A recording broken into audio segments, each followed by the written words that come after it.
Olá, turma! Vamos hoje, então, compreender um pouquinho no 12º capítulo sobre a organização e classificação das plantas, né? Um assunto novo, hoje nós vamos começar. Então, vamos lá. A importância do reino plantário, né? As plantas são essenciais para a vida na Terra, né? Com as algas, elas produzem oxigênio pela fotossíntese. Além disso, são importantes por várias razões. Aumentam a umidade atmosférica, auxiliam na formação das chuvas, protegem os solos, fornecem sombra, bloqueiam ruídos. Então, olha a importância que as florestas têm para nós, né? Que as plantas têm. Então, se a gente parar para pensar, elas, então, auxiliam na formação das chuvas, por quê? Pelo processo da transpiração, as gotículas de vapor sobem, preenchem as nuvens e ela vai descer em forma de chuva, né? Protegem os solos, evitam erosões, para que as enxurradas não levem o solo, deixando ele sem nutrientes e não estando apto para plantio, por exemplo. Fornecem sombra, né? Deixam o ambiente fresco, bloqueiam ruídos, né? Por quê? Por que nos lugares onde tem mais florestas o ambiente é mais calmo, né? Mas os sons são mais tranquilos? Porque eles bloqueiam ruídos vindos também das cidades e dos ambientes mais barulhentos, né? Diante de toda a importância dos vegetais para a vida na Terra, é uma questão de vida ou morte preservar as florestas e todos os ecossistemas naturais, né? Você já parou para pensar em todas as atividades que nós realizamos que dependem dos vegetais? Então, olha só, essa figura aqui eu tirei lá do livro de vocês. Olha só aqui, por exemplo, o algodão, que é uma fibra que cresce ao redor das sementes da árvore, conhecida como algodoeiro, né? Essa fibra, pessoal, ela é usada para a fabricação de tecidos. Então, olha a importância que é uma planta. Nós temos aqui os troncos das árvores, né, que são usadas como lenha para fazer fogo, como madeira para construção, fabricação de móveis, né? Então, tudo que tem aí na casa de vocês que é de madeira, que é um móveis, foi utilizado troncos de árvores, que é uma planta, né? Então, o arroz, por exemplo, o feijão é um fruto, o arroz, e o feijão é uma semente, né? Eles formam a dupla de vegetais, né, nutritiva, uma das mais importantes para a nossa alimentação hoje. E também são plantas, né? Os grãos para diversas produções, né, de pães, de bolos, né, que as farinhas são utilizadas, né, também vêm das plantas, o trigo, né, o milho, por exemplo, feito farinha, também são plantas. As flores, sementes, raízes são utilizadas, as folhas, para diversas coisas, chás, perfumes, medicamentos naturais, enfim. Muitas coisas são utilizadas com os vegetais, né? Olha só, as sementes do cafeiro são secas, torradas e moídas para produzir o pó do café. Então, se você parar para pensar, toda a nossa vida ela é envolvida por algo que é necessário plantas, né? Ou que está envolvido uma planta, né? O material que você está usando aí, o papel, é feito de árvores, né? O papel, da celulose, né? O café que você tomou ali, vocês estão vendo? É uma planta. O arroz e feijão, a salada que vocês se alimentam. Então, assim, tudo vem da natureza, né? Então, olha só a importância. A gente pode dizer, para que estudar os vegetais? Mas olha só a importância que eles têm na nossa vida, né? As florestas, então, são ecossistemas que abrigam também um grande número de seres vivos, além dos vegetais. Então, olha só, além dela nos fornecer alimento, ela tem a função, então, de abrigar as espécies de seres vivos, né? As plantas, elas servem de habitat para outras espécies, fornecem alimento, retiram o gás carbônico do ar e devolvem em forma de oxigênio, que são extremamente importantes para a preservação dos rios e nascentes. Então, de que forma aqui, pessoal, que as plantas elas fornecem oxigênio para a gente? Como que ela faz isso? Pelo processo da fotossíntese, né? Então, dentro do processo da fotossíntese, as plantas elas utilizam o gás carbônico e nessa utilização do gás carbônico, elas liberam oxigênio. Então, elas liberando esse oxigênio, elas fornecem oxigênio para que nós possamos utilizá-lo para nossa sobrevivência, para a sobrevivência de outros seres vivos. Então, olha só como ela tem um papel importantíssimo para a preservação da vida no nosso planeta, né? Então, olha só, a árvore servindo de habitat, né? De moradia os animais.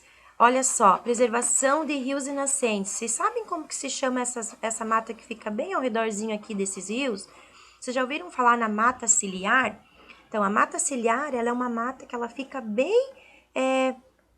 ao redorzinho assim dos rios, elas contornam a beira dos rios. O que que elas fazem? Por que que é chamada de mata ciliar?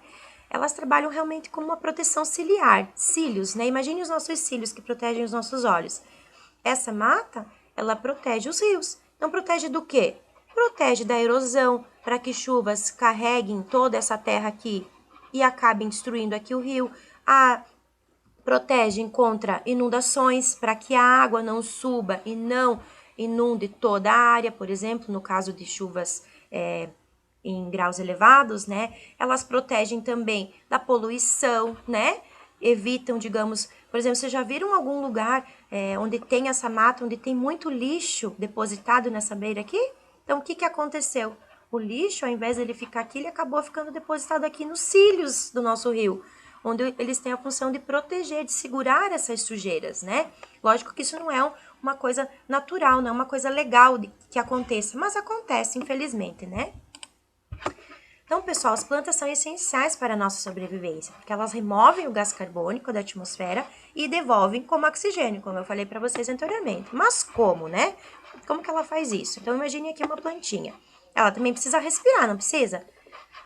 Olha só, ela recebe energia luminosa, captando a energia para ela sobreviver. Ela capta, então, esse dióxido de carbono que está disperso aqui na nossa atmosfera, ela utiliza e ela libera, então, nesse processo o oxigênio. Então, nessa fotossíntese básica, ela utiliza a luz, dióxido de carbono, que é transformado em oxigênio, que então deixa o nosso ar puro. Por isso que nos ambientes com bastante florestas, o ar tem a sensação, não, ele é mais puro. A gente sente um ar mais fresco, porque a quantidade de oxigênio e purificação do nosso ar está muito maior, né? Mas como surgiram as plantas, né? Como que aconteceu esse surgimento? Então, os primeiros vegetais surgiram de um grupo de algas marinhas há cerca de 500 milhões de anos atrás. Elas deram origem aos vegetais ao conseguirem sobreviver em ambientes terrestres, né? Então, antigamente, nas primeiras plantas, que eram as algas, elas eram exclusivamente aquáticas, né? Então, com essa evolução, elas então passaram a sobreviver em ambientes terrestres, né? Naquela época, a Terra passou por um período de seca que causou alterações climáticas e fez com que as algas verdes que viviam nas bordas e na superfície dos mares conseguissem viver com pouca água e ficassem favorecidas com isso. Então, elas foram se deslocando aos poucos ao longo da evolução, né? Primeiro, elas eram totalmente aquáticas, aí elas foram se deslocando em ambientes quando o clima estava mais seco, que elas não tinham água suficiente, elas foram se obrigando a se adaptar a esse clima, né? Assim, então, entre 359 milhões e 245 milhões de anos atrás, surgiram, então, as primeiras plantas, que são os musgos. Vocês já viram dentro das matas e tal, esse tapetinho aqui de verdinho que aparece? Então, elas são os chamados musgos. E eles se encaixam no grupo das briófitas. Vocês vão estudar mais à frente as briófitas. Então, eles são musgos, são tapetes verdes que se formam nas partes úmidas dos morros e das cascas de árvores. Então, por que elas são as primeiras plantas que surgiram? Porque elas ainda dependem da água, né? Como elas estão no chão, elas ainda precisam, então, dessa água para sua sobrevivência, para sua reprodução, porque ainda dentro da evolução, elas ainda são pouco desenvolvidas, né? Então, depois do decorrer do tempo, esses pequeninos vegetais em que os nutrientes passam de célula a célula foram desenvolvendo estruturas para movimentar os nutrientes em seu organismo. Então, aqui, pessoal, ao longo da evolução, então, as briófitas, elas foram se desenvolvendo. Por quê? Os nutrientes eram passados de célula em célula lá nas briófitas, lá nos musgos. Aqui, elas foram desenvolvendo estruturas, né? Para que esses nutrientes fossem passados de forma melhor, né? De forma mais eficiente e que melhorasse a sua adaptação ao ambiente, né? Então, o que aconteceu? Surgiu, então, as plantas vasculares. O que são plantas vasculares? elas possuem no seu interior vasos, imaginem vasos sanguíneos, como nós, mas elas possuem vasos condutores de seiva, que a gente chama. Esses vasos, eles transportam água, oxigênio, nutrientes, enfim, tudo o que a planta precisa. E elas são, então, agora consideradas pteridófitas, porque elas evoluíram das briófitas, sendo então as samambaias as espécies mais conhecidas. Se vocês entrarem numa mata, também vocês vão encontrar os musgos, vocês vão encontrar bastante dessas plantas aqui, que são as pteridófitas, que elas já são mais desenvolvidas do que as briófitas, porém essas plantas ainda não apresentam sementes. Então vocês vão perceber que ao longo da evolução foi aos poucos que foram aparecendo as estruturas que a gente conhece hoje das plantas, tá? Então, o aparecimento de plantas com sementes ocorreu milhões de anos depois, com o surgimento das gimnospermas. E o que são essas gimnospermas, né? Sendo os pinheiros as mais conhecidas delas e, finalmente, em um período mais recente, já encontramos plantas com flores, frutos e sementes dentro dos frutos. Essas são as angiospermas, que foram dominando todos os ambientes. Então, as angiospermas, com flores e frutos, e as gimnospermas, que são as plantas que ainda não possuem os frutos, né? Que não possuem as flores, mas vocês já vão entender bem certinho como diferenciá-las. Então, dentro da evolução das plantas, então, nós temos as briófitas, as pteridófitas, as gimnospermas e as angiospermas. Agora, a gente vai trabalhar individualmente cada grupo para a gente entender. Então, dentro das características gerais das plantas, o que é importante a gente saber? Que todas as plantas são pluricelulares, ou seja, elas são constituídas por muitas células, elas não são uma única célula, elas são compostas por muitas células. Que as células vegetais também são eucariontes, como as nossas. As células vegetais têm estruturas exclusivas que são o quê? Os cloroplastos, que são responsáveis, então, pela fotossíntese, né? Que captam a luz, transformam em energia para a célula, para a sobrevivência da planta, e também que determina essa pigmentação verde para a planta. Essa é responsável pelos cloroplastos, tá? Temos os vacúolos, que é essa bolsa aqui de água, que armazena líquidos de nutrientes, enfim, de substâncias necessárias para o desenvolvimento da planta. Parede celular de celulose, né? Dando rigidez e proteção para a membrana plasmática, certo? Então, antes da membrana plasmática tem uma membrana, uma parede celular de celulose, que ela é mais rígida, né? Essa capacidade, então, que a folha, né, tem de ser mais rígida, mais durinha, é caracterizada, então, pela existência dessa parede celular de celulose, tá? Então, as plantas, elas têm divisões por reinos, né? Então, todos os seres vivos são agrupados para facilitar o estudo, né? Para isso, os pesquisadores, então, consideraram algumas características como os critérios que definem o grupo em que cada ser vivo se encaixa.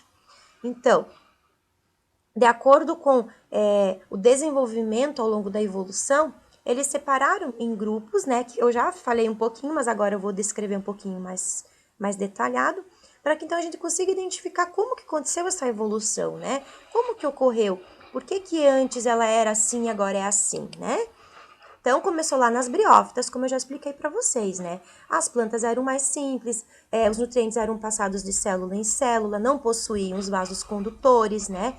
Para então, esse transporte de nutrientes e água. Então, neles as águas, os sais minerais e outros nutrientes passavam de célula em célula. Por quê? Porque eles eram muito agrupadinhos, eles ficavam muito próximos à terra ou o ambiente onde ele se colocava, né? Um tronco, uma pedra, enfim. Ele ficava próximo da umidade.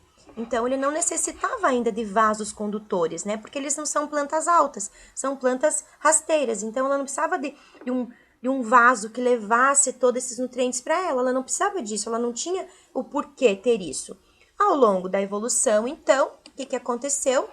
Elas começaram a crescer, digamos assim. Então, a gente denominou isso como pteridófitas, né? Então, como elas aumentaram em tamanho, em altura, então o que foi necessário? Foi necessário o aparecimento, então, desses vasos condutores de seiva, né?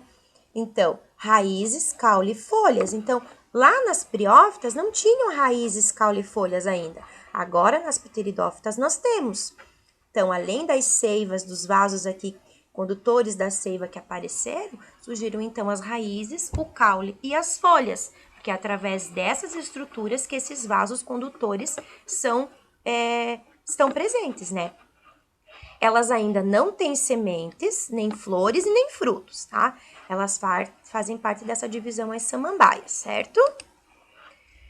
Aí depois, então, das pteridófitas e das briófitas, surgiram então as gimnospermas. Então, as gimnospermas são as conhecidas plantas dos nossos pinheiros, né, da araucária.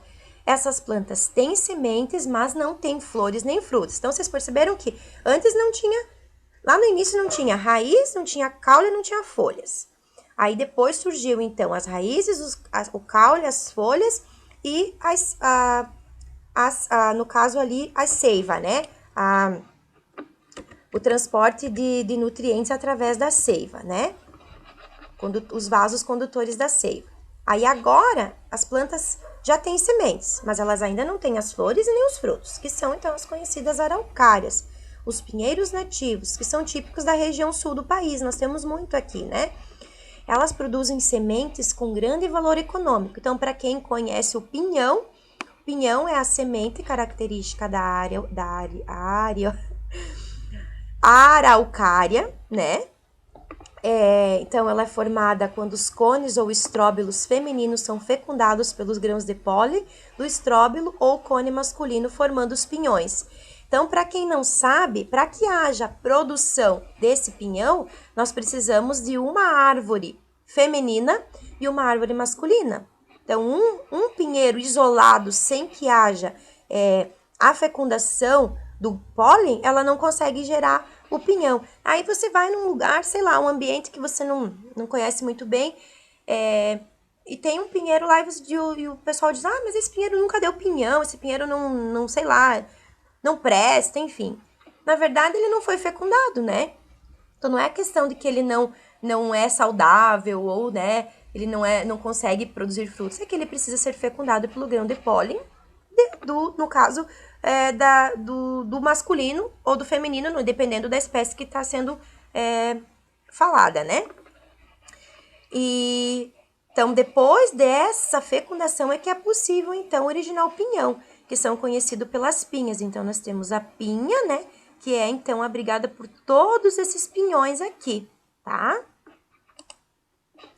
Aí, depois, então, das gimnospermas, surgiram as angiospermas, né? O que são as angiospermas? Esses vegetais são considerados os mais evoluídos do reino plantário. Por quê? Agora, então, eles apresentam estruturas mais desenvolvidas. Então, olha só o que eles possuem.